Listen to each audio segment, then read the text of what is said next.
Pemirsa, banjir bandang yang menerjang wilayah Kabupaten Biren Aceh meluluhlantakan Bendung Karet Pesangan. Ya, Kementerian Pekerjaan Umum memastikan bendungan ini yang menjadi sumber air minum warga segera diperbaiki. Kerusakan parah terlihat pada struktur bendung yang melintang di antara desa Pesangan Kapa dengan Pesangan Mesanah. Petugas menyebut kondisi bendung tidak memungkinkan untuk difungsikan secara normal sehingga perbaikan akan dilakukan secara menyeluruh. Rencananya pengerjaan fisik Bendung Karet Pesangan akan dimulai pada awal tahun 2026 setelah seluruh tahapan pembersihan dan asesmen teknis selesai. Saat ini Kementerian PU masih melakukan pembersihan material banjir berupa lumpur, kayu, dan puing yang menutup badan bangunan.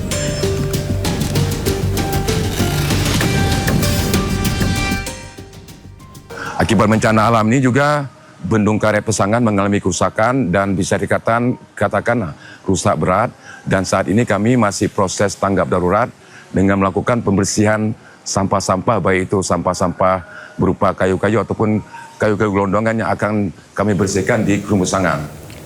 Pemirsa, bencana yang melanda Aceh Utara tidak hanya menyisakan kerusakan tetapi juga trauma yang mendalam. Untuk memulihkan kondisi psikologis pemirsa, sejumlah relawan menggelar aksi trauma healing terutama bagi anak-anak.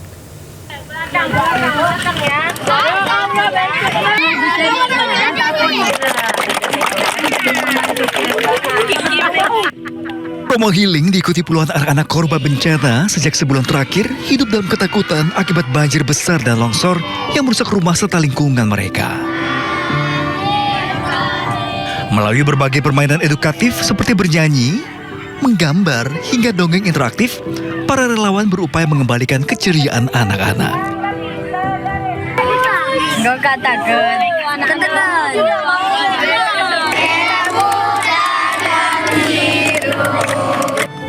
Suasana haru bercampur bahagia terjadi ketika anak-anak mulai berani tertawa dan berinteraksi dengan teman sebaya. Orang tua yang mendampingi pun mengaku sangat terbantu dengan kegiatan tersebut karena perubahan positif mulai terlihat pada anak-anak mereka. Menyenangkan Pak, mudah-mudahan anak-anak yang sudah diarahkan ibu-ibu tadi menjadi cerdas, menjadi orang pintar, bijaksana dan pemberani, dan dapat menyesuaikan diri dengan segala lingkungan. Berarti sangat berharga acara tadi, Pak, ya? Sangat berharga, Pak. Anak-anak merupakan kelompok paling rentan terdampak secara psikologis. Banyak dari mereka takut berlebih saat hujan turun, sulit tidur, hingga enggan berpisah dari orang tua. Semenjak datang dari pertama tadi, saya perhatikan ada beberapa anak yang memang mereka masih berdampak trauma. Kemudian dengan kehadiran kami di sini, kami perhatikan setelah observasi tadi antusias, dan alhamdulillah mereka lebih ceria lagi. Insya Allah semoga kedepannya lebih baik lagi. Proses pemulihan pasca bencana di Aceh Utara masih terus berjalan. Sementara dukungan psikososial menjadi bagian penting memastikan masa depan anak-anak tetap terlindungi. Dari Aceh Utara Aceh, Muhammad Jafar, iNews melaporkan. Pemirsa, Presiden Prabowo Subianto percepat bangunan kampung haji dan hunian warga terdampak bencana Sumatera. Dalam pertemuan bersama Kepala BPI dan Antara Rosan Roslan di Kartanegara Sabtu malam, pemirsa, Presiden Prabowo meminta laporan perkembangan kampung haji di Kota Makkah. Presiden Prabowo menegaskan visinya agar seluruh jemaah haji Indonesia memperoleh tempat dan fasilitas penginapan yang nyaman dengan lokasi yang dekat dengan Masjidil Haram. Presiden Prabowo juga meminta laporan perkembangan pembangunan 15.000 hunian yang dibangun BPI dan Antara bagi warga terdampak di Sumatera. Dalam laporan Menteri Rosan, 500 hunian akan siap pada minggu ini.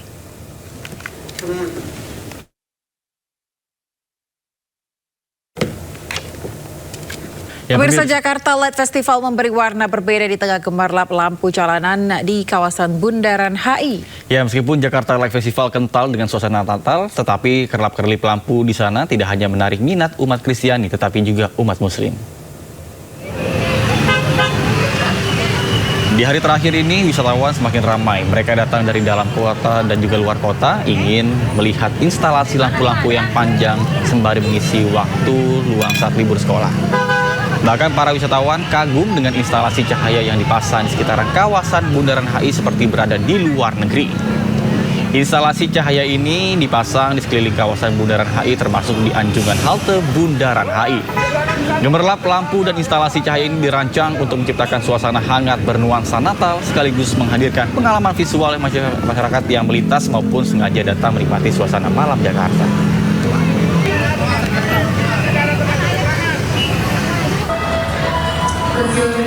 Stasiun Tugu Yogyakarta dipadati penumpang kereta api jarak jauh, baik yang hendak berangkat maupun tiba di Yogyakarta. Berdasarkan data Daopenam Yogyakarta, jumlah penumpang yang berangkat dari stasiun Tugu mencapai lebih dari 14.000 penumpang, sementara penumpang yang tiba sekitar 11.500 penumpang. KAI Daopenam memprediksi puncak arus penumpang terjadi pada Minggu 28 Desember 2025.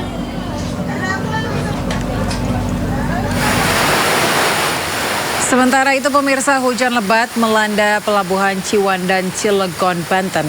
Namun pemudik tetap semangat untuk bisa melanjutkan perjalanan memasuki lambung kapal. Meski demikian, pergerakan masyarakat di jalur penyeberangan utama nasional terpantau masih terkendali.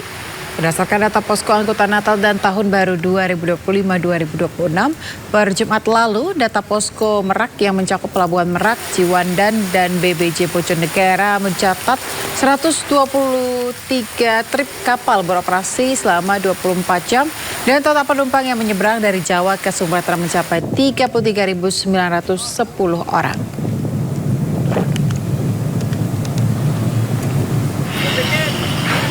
Ya pemirsa, penumpang pesawat di Bandara Soekarno-Hatta banyak yang kebingungan hingga tersesat lantaran counter check-in dipindah maskapai. Petugas harus menggunakan armada khusus untuk mengantar penumpang yang salah masuk terminal agar tidak ketinggalan pesawat.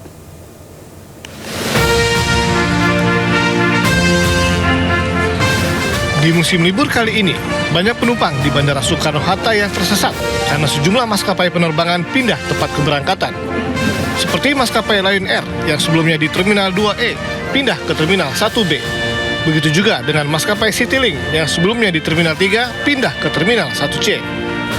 Tidak sedikit penumpang yang kebingungan atau salah menuju terminal, sementara waktu keberangkatan semakin dekat. Banyak terima kasih untuk Polres Bandara Soekarno-Hatta telah menyampaikan saya karena kebingungan dari Terminal A ke karena waktu juga ya Polres mantap. Sementara itu, aparat Polresta Bandara Soekarno-Hatta sigap memberikan bantuan kepada penumpang yang meminta diantarkan langsung ke terminal tujuan menggunakan mobil khusus bandara agar lebih cepat dan aman. Dalam setiap kegiatan-kegiatan seperti ini ada atau banyak masyarakat yang memang membutuhkan bantuan kecepatan untuk bisa berpindah terminal. Kemudian yang kedua, banyak juga lansia, ibu dan anak yang memang membutuhkan pelayanan khusus. Polisi mengimbau bagi penumpang yang kebingungan dan salah menuju terminal dengan waktu yang singkat untuk menaiki pesawat bisa datang langsung ke pos polisi yang ada di tiap terminal. Dari Tangerang, Banten, Hasnugara, iNews melaporkan. Terima kasih Anda masih bersama kami di Sindo Today bersama Senata Arman dan Ayan Lufus. Ya pemirsa, tergabung dalam Forum Pemuda Surabaya menggelar unjuk rasa meminta pemerintah membubarkan Ormas Madas. Ya, buntut pengusiran paksa nenek dari rumahnya, pemirsa, Wali Kota Surabaya membentuk Satgas Anti Premanisme.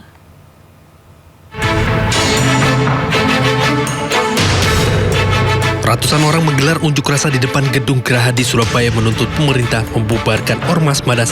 Aksi ini merupakan buntut dugaan penganiayaan dan pengusiran paksa terhadap nenek berusia 80 tahun Elina Wijajanti dari rumahnya oleh sekelompok orang diduga anggota Ormas Madas. Masa pun menilai Ormas Madas telah meresahkan warga. Selain itu, masa juga meminta polisi mengusut tuntas kasus ini. Jadi hari ini adalah pernyataan sikap perwakilan daerah rakyat Surabaya, jumlahnya mungkin 50-100 orang, untuk segera kepolisian mengambil sikap atau menaikkan status tersangka kepada para pelaku yang sudah viral videonya, wajahnya di mana-mana. Sikap kita jelas, tuntutan kita jelas, bubarkan ormas ini. Karena ormas ini dalam riwayat di Surabaya selalu bikin ulah. Premanisme, kriminal, sampai pada akhirnya terjadi kepada Nenek Elina ini.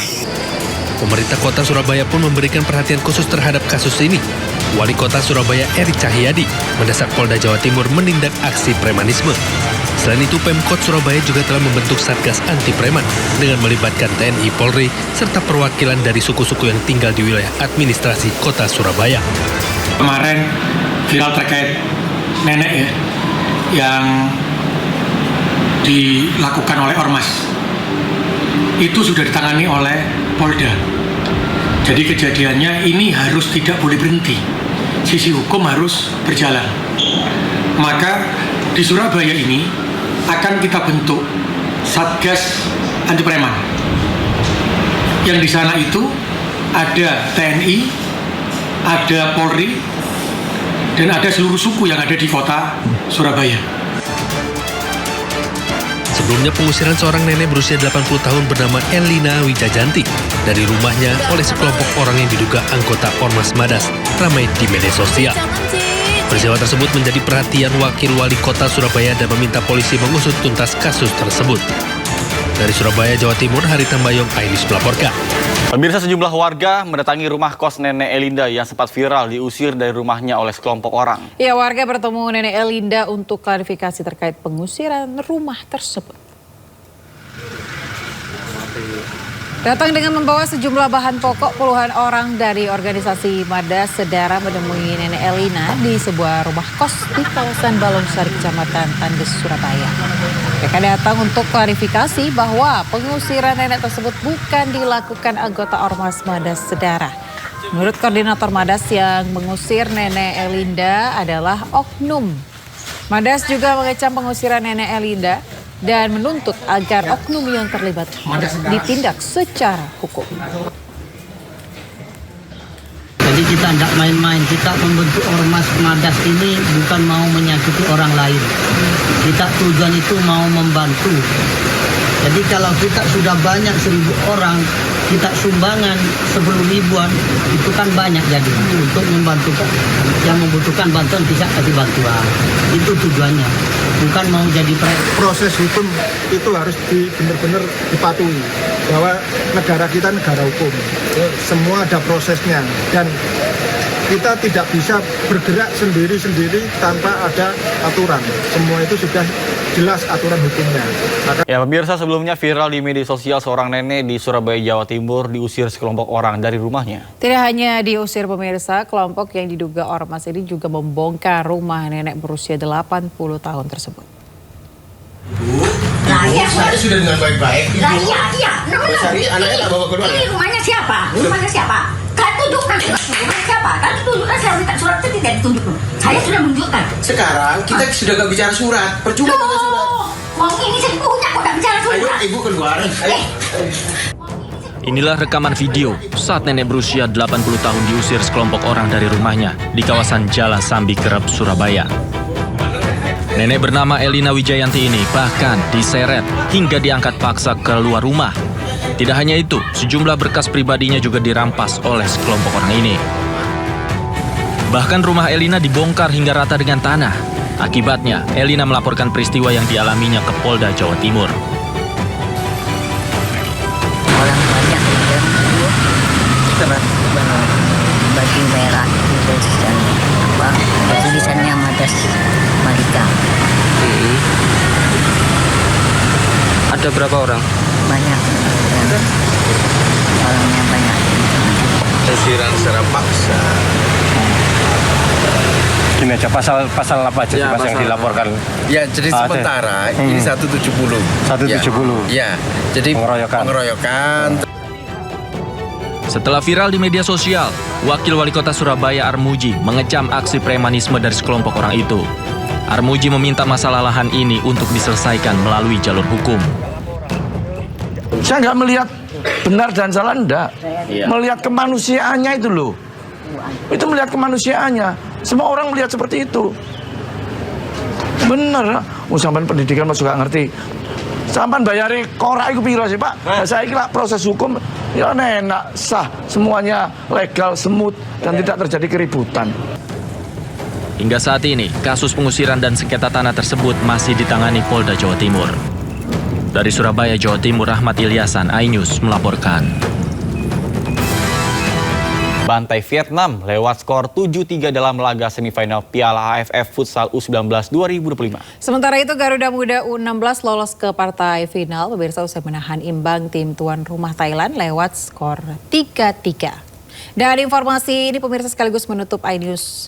Maksud kami program Sindo Today hari ini. Anda bisa menemukan informasi terbaru lainnya di sindonews.com.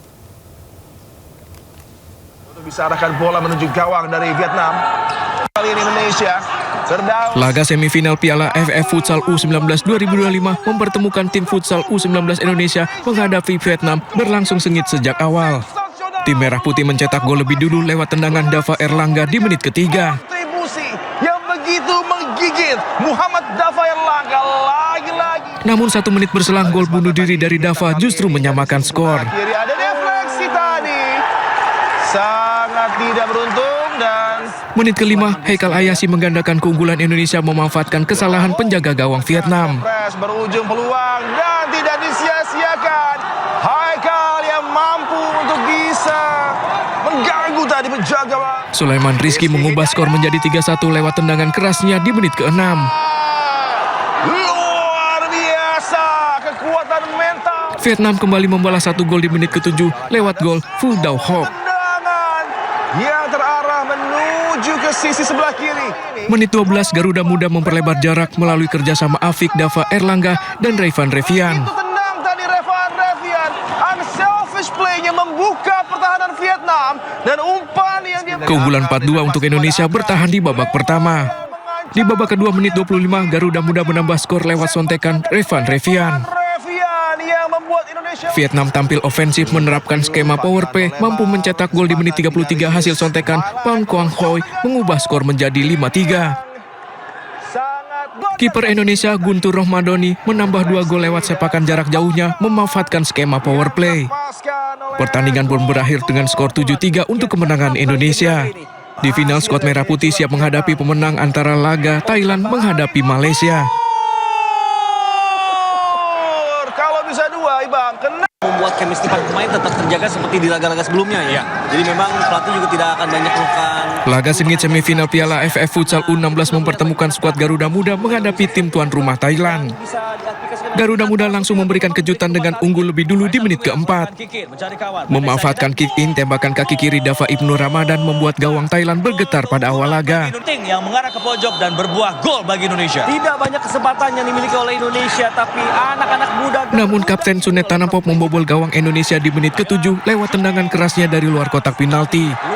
Dilakukan oleh sang kapten Sunet Tanampop sampai di Muhammad Dava kembali membawa Indonesia unggul 2-1. Gol dicetak lewat aksinya mengolah bola melewati 3 pemain lawan termasuk kiper. Memperdaya beberapa pemain Thailand. Kalau di sepak bola ada Angkara Messi, di futsal ada Angkara Dava. Kita saksikan 3. Di babak kedua, Husan Messi membawa Indonesia menjauh dari kejaran Thailand dengan keunggulan 3-1 di menit 28. Oleh Hudson Messi setelah berhasil merebut bola. Tidak tergantikan perannya. Namun tuan rumah berhasil memperkecil ketertinggalan menjadi 2-3 lewat tembakan Wang Sil Pak Hun Pano. Indonesia mengembangkan permainan. Berhasil lolos. Thailand menyamakan skor di menit 33 kembali melalui aksi Wang Sil Pak Hun Pano menuntaskan umpan Bonyarit. Meski imbang, tim futsal Indonesia U16 berhak lolos ke final ajang Piala AFF Futsal U16 2025. Masih berada di udara, kita saksikan satu set piece yang... Mirsa Sindo Today, kita awali dengan informasi Gunung Merapi kembali erupsi meluncurkan awan panas 2 km. Sejumlah wisatawan di kawasan Merapi panik saat melihat awan panas menuruni lereng gunung. Selamat siang. Di siang hari ini guguran arah barat daya. Gunung Merapi di perbatasan Jawa Tengah dan daerah istimewa Yogyakarta kembali erupsi dengan meluncurkan awan panas guguran sejauh 2.000 meter ke arah Sungai Krasak Sabtu siang. Sejumlah wisatawan yang sedang menikmati libur Natal di kawasan Merapi panik saat melihat awan panas menuruni lereng gunung. Namun tak sedikit warga dan petugas menjadikan erupsi Merapi sebagai tontonan. Balai Penyelidikan dan Pengembangan Teknologi Kebencanaan Geologi atau BPPTKG mengimbau wisatawan di sekitar Bangker Kali Adem, Sleman, Daerah Istimewa Yogyakarta menjauhi zona bahaya. BPPTKG merekomendasikan masyarakat tidak melakukan aktivitas apapun di daerah potensi bahaya. Pada sektor selatan hingga barat daya, kawasan rawan meliputi Sungai Boyong sejauh maksimal 5 km, serta Sungai Bedok, Krasak, dan Bebeng sejauh maksimal 7 km. Sementara pada sektor tenggara, potensi bahaya mencakup Sungai Woro sejauh maksimal 3 km dan Sungai Gendol hingga 5 km. Selain awan panas guguran, masyarakat juga diminta mewaspadai potensi lahar hujan terutama saat terjadi hujan di sekitar puncak Gunung Merapi serta mengantisipasi kemungkinan gangguan akibat abu vulkanik. BPPTKG masih menetapkan status Gunung Merapi di level 3 atau siaga. Apabila terjadi perubahan aktivitas yang signifikan, status Gunung Merapi akan segera ditinjau kembali. Dari Sleman, Yogyakarta, Heru Trijoko, iNews melaporkan. Pemirsa, diterjang cuaca buruk, sebuah kapal yang membawa barang bantuan karam di perairan Pangkajene, Sulawesi Selatan. 3 orang yang sedang menjalankan misi kemanusiaan meninggal dunia.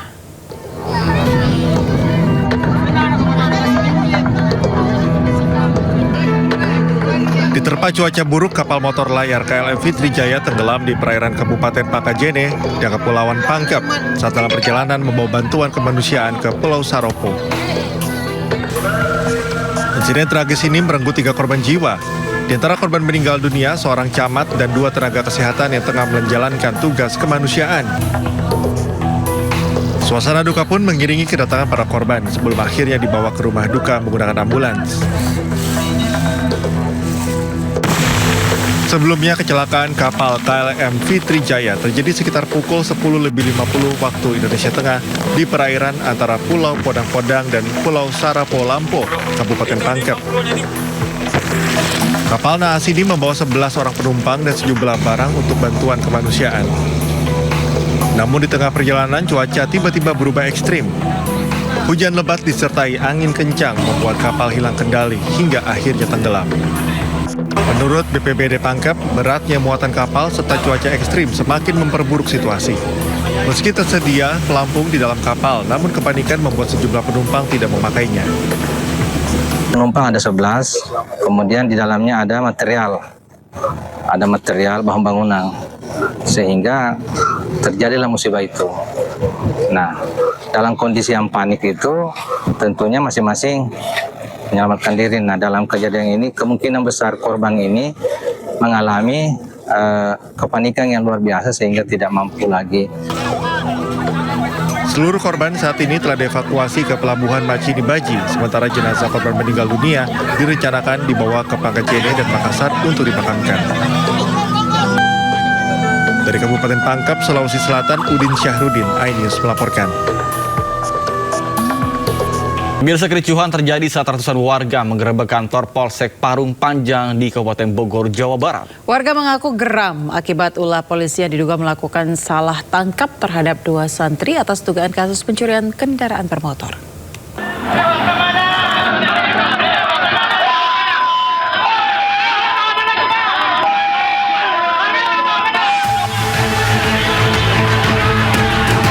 Ratusan warga langsung mengamuk saat mengepung kantor Polsek Parung Panjang di Kabupaten Bogor, Jawa Barat.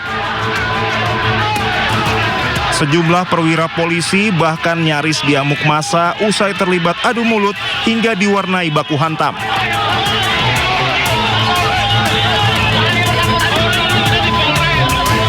Massa juga meluapkan kekesalannya dengan mengobrak-abrik fasilitas halaman kantor. Kericuhan berhasil diredam setelah polisi berhasil menenangkan warga.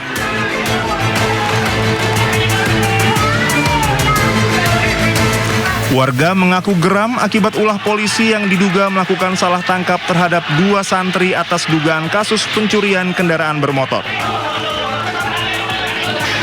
Dari Kabupaten Bogor, Jawa Barat, Iwan Setiawan, iNews melaporkan. Akibat curah hujan yang tinggi, banjir juga melanda di Desa Maranting, Gunung Batu, Tebing Tinggi, Kalimantan Selatan. Hujan deras yang mengguyur Kabupaten Balangan dan sekitarnya sejak Jumat memicu banjir bandang. Salah satu titik terdampak di kawasan objek wisata Maranting, Kecamatan Tebing Tinggi, Kabupaten Balangan, Kalimantan Selatan. Bahkan seorang warga di Desa Maranting meminta tolong dengan merekam kondisi di sekitar rumahnya yang sudah terendam banjir bandang.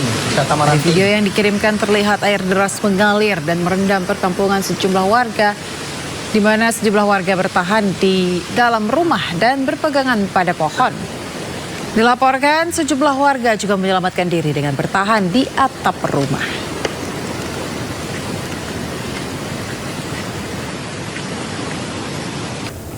Pemirsa, jalan lintas Merah 2 yang menghubungkan Desa Blangcut menuju Desa Dayah Kruet, Kecamatan Merah 2, Kabupaten Pidi Jaya hingga kini masih tergenang lumpur dan air. Ya, kondisi tersebut menghambat aktivitas warga, terutama pengguna kendaraan roda 2. Sementara di Kabupaten Aceh Tamiang Aceh, pembersihan lumpur terus dikebut.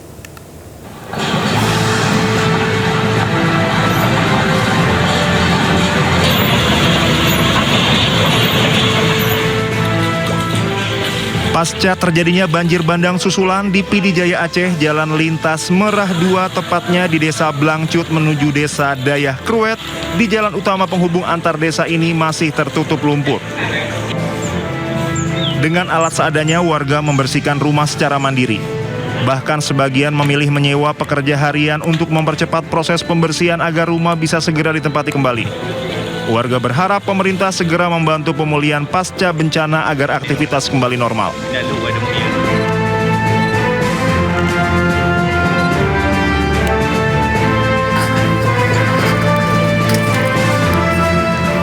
Sementara di Jalan Nasional Kabupaten Aceh Tamiang Aceh, pembersihan lumpur terus dikebut.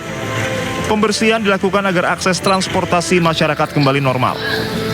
Untuk memastikan percepatan penanganan, Menteri Pekerjaan Umum Dodi Hanggodo meninjau langsung pembersihan jalan terdampak banjir bandang tersebut. Dodi meminta pekerjaan dilakukan selama 24 jam dengan pembagian waktu siang hari pengangkatan lumpur di permukiman warga dan malam hingga subuh pembersihan di kawasan kota. Jadi ya memang kendala utama kalau dari pagi hingga sore kan traffic sangat kuat ya, sehingga teman-teman masih kerjanya susah. Jadi saya minta kita akan kerja 24 jam di situ untuk mengejar waktu. Jadi pagi sampai dengan sore teman-teman akan mengumpulkan lumpur-lumpur dari lorong-lorong kanan kiri. Jadi kan mungkin ada yang lihat ya, ada beberapa alat berat kita yang disampaikan lagi dulu, tapi itu masih kurang, kita akan tambah lagi alat beratnya ya, kita akan tambah lagi. Dari Medan, saya lagi minta tolong Kepala Balai Jalan Medan dan Pembersihan jalan nasional dilakukan di ruas Kuala Simpang hingga batas Provinsi Sumatera Utara sepanjang kurang lebih 30 km. Untuk mendukung percepatan, Kementerian PU mengerahkan 22 unit alat berat dan 10 unit dump truck dengan target pembersihan rampung dalam 3 hingga 4 hari ke depan. Dari Pidi Jaya dan Aceh Tamiang Aceh, tim Liputan Anyus melaporkan.